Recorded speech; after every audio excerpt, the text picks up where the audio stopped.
This is KPPQ LP Ventura, 104.1 FM, and we're in the women's room where we appreciate and support each other. I'm your host, Kathleen Good. My guest today is Elizabeth Moore Kraus, who is a retired Ventura College professor and the author of a book, Three Sisters, 3 Weeks, Three Countries, Still Talking, a humorous and heartfelt memoir, a book which has recently won the Reader's Favorite Award in the nonfiction travel genre. I invited Elizabeth on the show to talk about her process in writing a book and also to share in the kind of conversation we love having here in the women's room, a conversation about women and their relationships with each other, with siblings, with mothers, and with friends, which happen to be some of the themes of the book. We're so happy to have you here today, Elizabeth. Hi, Kathleen. Thanks for having me. Okay, so the story of this book is pretty much stated in the title. Now, why did you and your sisters decide to go on a trip together? And where did you go? Well, all of us were in a good place in our lives, including health, financial, and age. And so we ended up going to Ireland, England, and Scotland in Oh, that order uh-huh.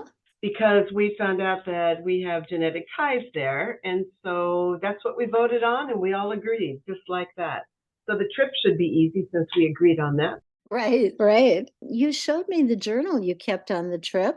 Who was the audience of this journal, and what made you actually start writing the book? The journal was for me and me only. And the only reason I started writing the book was because of COVID and jigsaw puzzles. Okay, tell us about that. My two sisters, Les and Ree, my mom, love jigsaw puzzles. I've tried and they just do not work with me. I tried them during COVID and I just decided on puzzle number 5, I was done.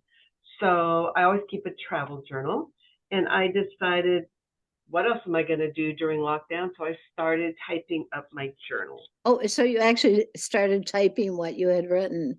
Correct, word for word, without any intent of it becoming a book. I just Uh, thought, just to do something. uh-huh. So I had no ulterior motives. It's just sit down and write to keep myself away from jigsaw puzzles.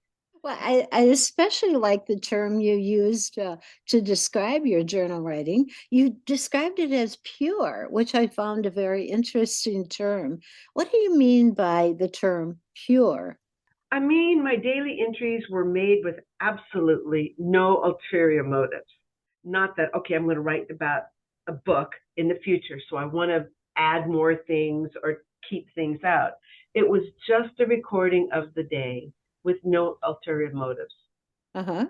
Did you answer the question that was posed in the book? What could possibly go wrong? Listen to a couple of examples of things that went wrong related to the traveling experience and how it brought up emotions that you all had to deal with because of prior family dynamics. Kathleen, it's really interesting. I had a very well known author look at my book from the beginning. She loved the title. She loved the concept of siblings traveling together. And as I showed her my manuscript early on, she goes, "No, there's just not enough dynamics. There needs to be more angst, a lot more angst." And she goes, "Why are you taking this trip? Why?" And I finally said, "You know what? Why not? Because the three of us, you know, got along well. Why not? We didn't think twice about it." But Kathleen, around week 2, that's when the charming family dynamics started to unpack themselves from those little pockets in our suitcase. Started in England with Les and stairs for starters, and as well as Les growing weary from our walking pace. Ree and I are strong walkers, and Les isn't quite so much. So being far away from home, new place, new everything, and then the hotel which she chose was not a good one at all. And all of these came to a head in Paddington, England, on a street corner with her yelling at me and me reciprocating. We're going to see us anyway after that. Right, right. I'm just going to back up a little bit here because I wanted you to talk about why you were so pleased to win an award for the genre of nonfiction travel. You know what I loved about it best, Kathleen, is that my book is identified in the genre of a memoir. And I'm not a big memoir reader because I don't care for, I mean, there are some that I like, but I don't care for okay, I had this horrific childhood. Now I'm going to write about all my family members. I'm going to back over and drive over on the bus, and then I'm going to rise like a phoenix. Uh, And so my book, my memoir is not that way. It's just a pulling back of the curtains for a few. And it's more of a travel adventure. And the fact that the readers for this contest saw it that way really made me happy, really pleased me that they saw something more in it other than just the memoir. uh-huh. So how would you characterize the relationship you now have with your sisters? Do you consider them as friends? Without a doubt, absolutely. The trip, had its ups and downs, but the fact that we could come home together as friends, stunning.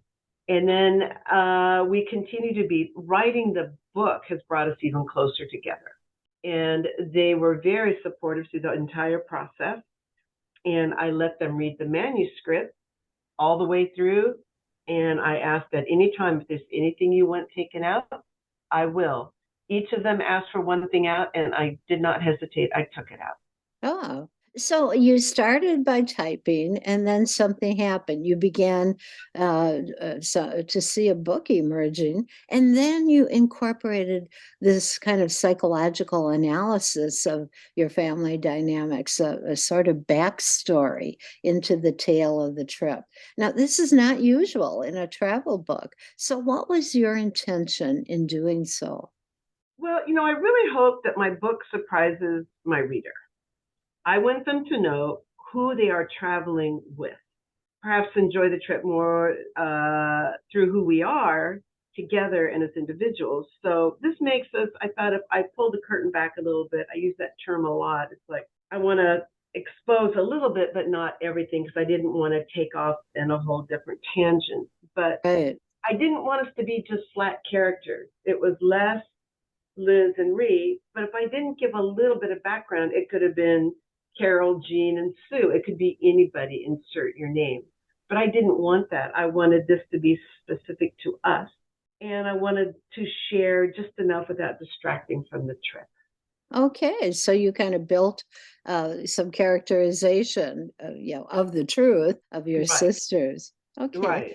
Well, I'm thinking here, the one that really touched me, a poignant reaction of Leslie to the loss of those treasured souvenirs she bought at Wimbledon, the place that, she really wanted to visit the most. Could you give us a little background to this story and how the Moore sisters decided to handle it?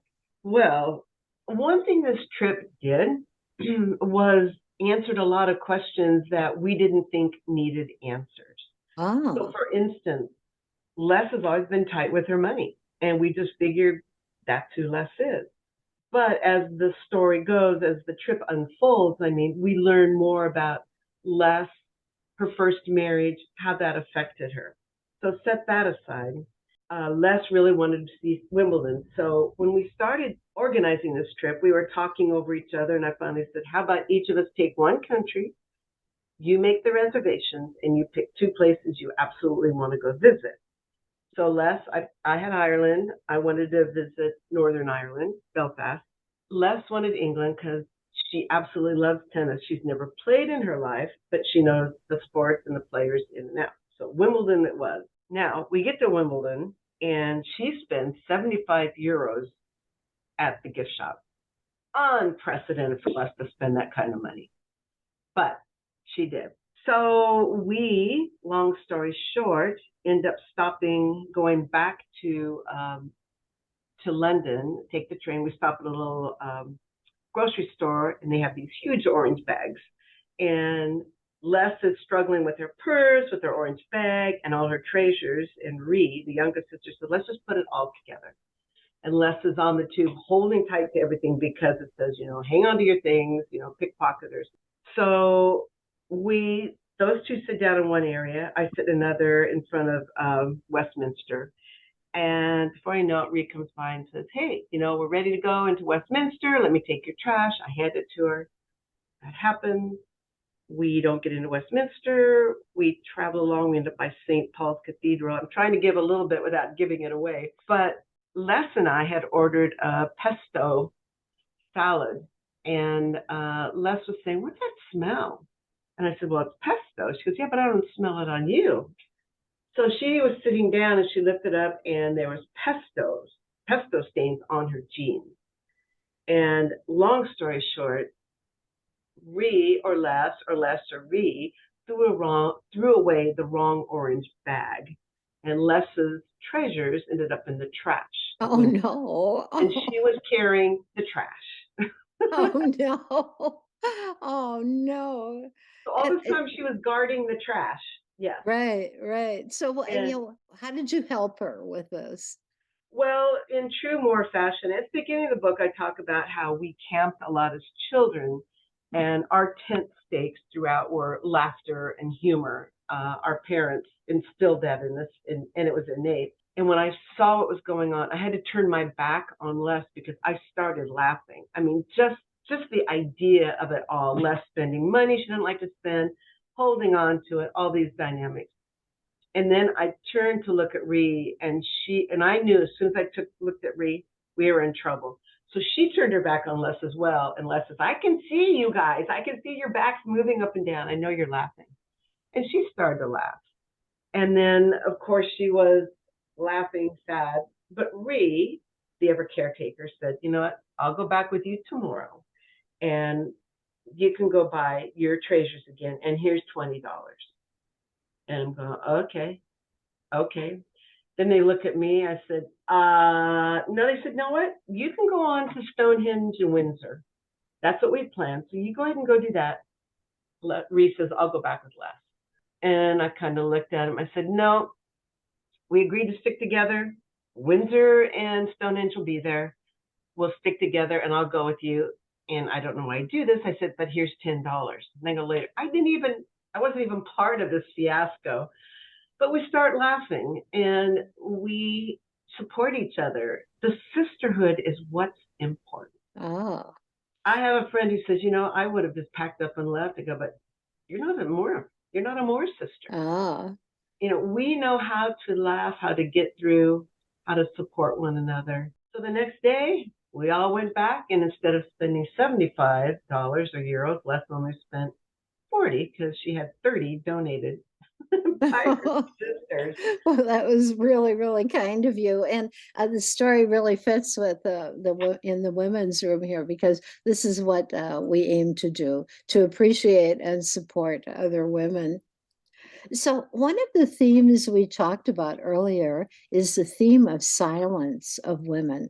In fact, your master's degree thesis was about the silence of women in fairy tales. I wonder, would you tell us briefly about your thesis? I would love to. By the way, it is bound and in the library at Cal State Northridge. So that's really exciting. Oh. The name of my thesis is Feminine Silence and Speech in Fairy Tales. So with this thesis, I set out to explore a familiar path that embeds familiar silence and speech. And I found these patterns throughout fairy tales. So I think reading my abstract might be really the best way to go about this. Are you okay with that? Depends on how long it is. It's not very long. Okay, just read it. So it talks about our Western culture and how we harbor a strong belief that our voice alone identifies as who we are. Therefore, when a woman is silent, we interpret her behavior not as choice or reflecting agency, but as submissiveness and lack of identity. And we do that. We say, speak up, tell us what you're thinking. But exploring the background that influences fairy tales from historical and feminist perspective, we can see these fairy tales were appropriated that provides a framework for discussion. So fairy tales our female voices were submerged. The men wrote the fairy tales. They took the tales from the women, from the aunts, from the mothers, and the workers, and then they put their own voice on it through their writing. Ah, So it's a matter of a woman's voice being submerged for so long, and how can we then bring voice to that, to the fairy tales. And I also looked at it through a different lens of attentive silence through Asian cultures. So I looked at it a few different ways. Okay, a what of silence? I didn't quite get that word, so maybe our listener didn't. I am sorry, the concept of attentive silence. Oh, okay. And the use of nonverbal expression in Asian cultures, specifically Japanese and Chinese. And through that lens, we can see that silence can be an avenue to power. Oh. It is absolutely fascinating. So where Western interpretation of a female comes from cultures can be misleading.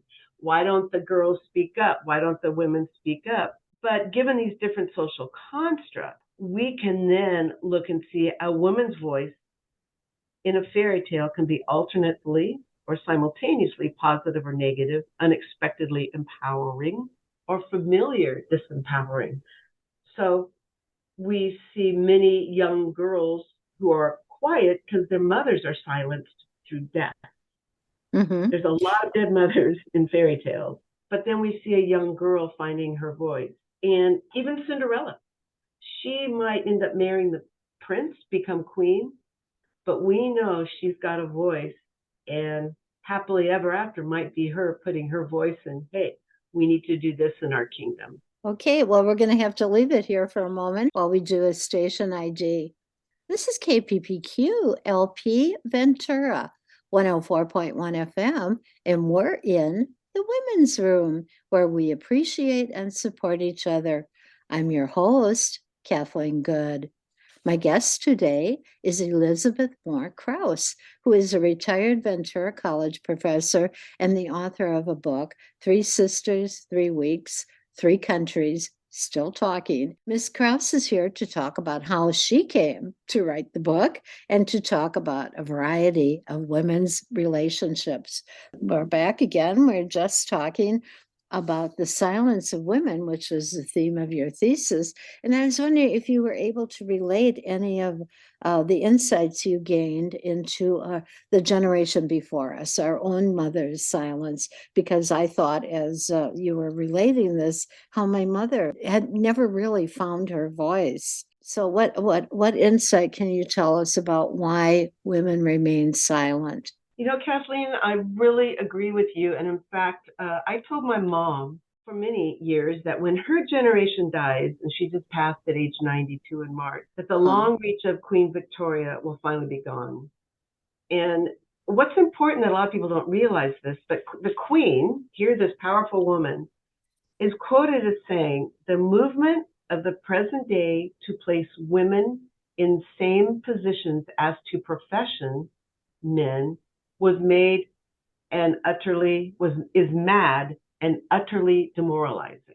So she really thought women should stay in their place. Yeah, she believed this as queen. Yes, yeah. This is after Albert died, her consort. Maybe. But you know, I can't remember a time when I didn't see an apron on my grandmother. And in the midst of, in the mindset of the generation, with each generation we grow, I'm hoping farther and farther from this old mindset of women know their place in society or are put in their place. And I feel we're choosing to be ourselves, to be a community of women who support one another rather than falling for that false narrative that it's difficult for women to get along. A rumor supported a long time ago in fairy tales because, again, women's voices were submerged. Right. Very interesting. Well, the Me Too movement has opened the mouths of millions of women about sexual abuse. We all know that there are repercussions for speaking openly. Would you speak about this backlash? And is it the same as in your, or does it relate in some way to your fairy tale research that women were quiet because of the backlash? I find it stunning that even today that strong women's voices are still being drowned out by the cacophony of fear, particularly from too many men who are in power. And what we see in fairy tales is that there is always a backlash. Yet, as the young girl grows up, begins her menses, she finds her voice, her personal power. So she's now making choices that she prefers. And like I said, even if it's living in a castle, we don't know how she changes the landscape once she's queen. So I'm guessing her personal strength will play in her favor. So I think it depends on the women, their role models, how she views herself, her image, and where she is. Uh-huh. I think with the backlash, I think in any movement there's a backlash. But that's growing pains, that's discovering along the way, that's finding how we can make it better. I I think that voices have been important. You've got Weinstein, the powerful movie director. You know, we have no idea what some of these women, these famous women who we admire, what they've had to go through. Right. So there's positives and negatives, and I'm hoping that it grows into be something continuing to grow to be something positive. Well, I just saw the movie, She Said. It's about the Weinstein story. And we do hear from some of the women who Oh, good. were I want to see that. abused by Yeah, him and what they had to go through. yeah. But still, leaving that misogyny for a moment, I still think the worst misogyny is women to other women. And what are your thoughts on this opinion? Do women in general have trouble getting along, or why not? I mean, why is it that women are the worst misogynists? I found this in my own life. I did too. I do. And you know, it's so funny is that women are harder on women. How we dress, how we appear, how we look. We get a harder judgment from other women, be it Yeah. jealousy, be it whatever it is. We are constantly judging other women. Oh, I want to look like that. I want to be thin like her. Oh, she's heavy. She looks ridiculous. And I remember teaching at the college one time. It was summer, and a rather heavy girl had on very short shorts. And I looked at her and go, wow, how wonderful is that, that this young woman has confidence that I never had growing up. And I love this confidence. Now, someone else would come along, another woman would say, well, she shouldn't be wearing shorts. You know, no, that's not Yeah. your voice and that's not your opinion. Good for her to feel confident in herself. And that's what we want for our young women. Be who you are and be strong in who you are and enjoy who you are. Be reinforced more all the time.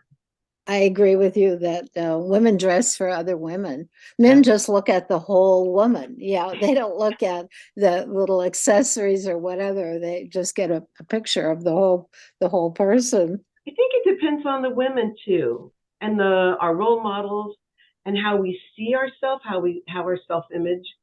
And I was reading Brene Brown, and she had a really good comment about either you belong or you're fitting in. So if you belong, you're comfortable amongst those other women who you're with. But if you're fitting in, but if you want to be liked, you're trying to fit in. So I think it's something that needs to marry. We need to feel that we belong and that we are liked. Well, let's leave that and just talk a little bit because we're running out of time here about competition among women.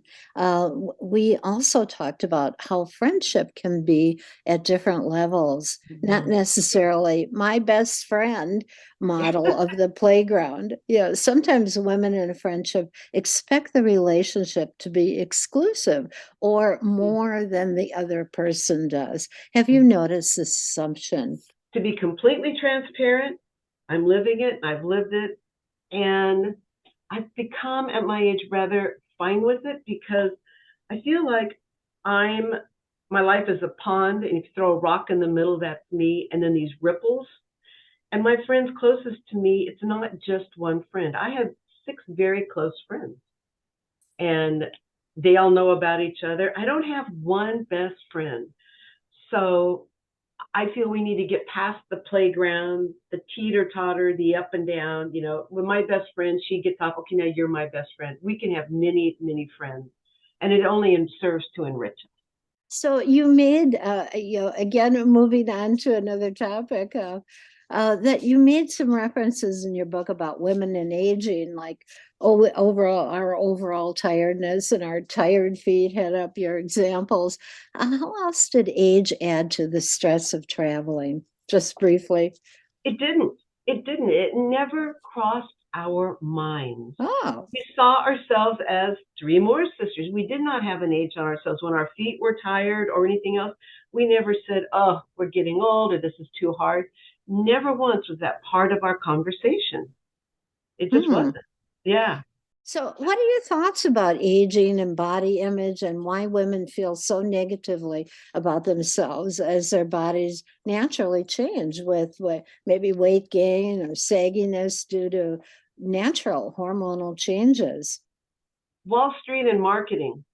I'm tired of seeing young women advertising anti-wrinkle or wearing, something that is for an older woman. But that's Wall Street saying we need beauty to promote women aging because aging is seen as a disease, as something that we marginalize. The more we age, the more we're marginalized. And it took me losing three girlfriends in the time of a year span. That's like, you know what? I'm grateful to be alive. My body's changing. I have that gift of a body changing. My girlfriends did not. Wow, So, good way to put it. yeah. According to Michelle Obama, who believes feeling bad about ourselves is due to, I quote, socially structured standards that seem to be designed to make us feel small. Do you have Mm-hmm. any thoughts about how to reconcile an imperfect aging body with a healthy sense of self-worth? It's a daily reckoning. Yet when I have my daughter-in-law and my granddaughter right there, I make sure that we talk about positive body images. Oh, We talk good. positive about other women, young girls, her friends. I'm trying to turn that conversation that it's a natural way to talk about other women in a positive light. And so she can see this is her nana aging, this is her mom aging, and it's it's a community that we're providing for her that I think will be a real gift and will help change the upcoming generation. Well, I think so too. And we're going to have to leave it there. Thank you so much, Elizabeth Moore Kraus, for coming in to tell us about the trip with your sisters and how you turn the new and better relationship with your sisters into a book which expands the conversation for all women. Ms. Moore Kraus's book, Three Sisters, 3 Weeks, 3 Countries, Still Talking, is available at the library. This is KPPQ LP Ventura. 104.1 FM, and we're in the women's room where we appreciate and support each other. I'm your host, Kathleen Good.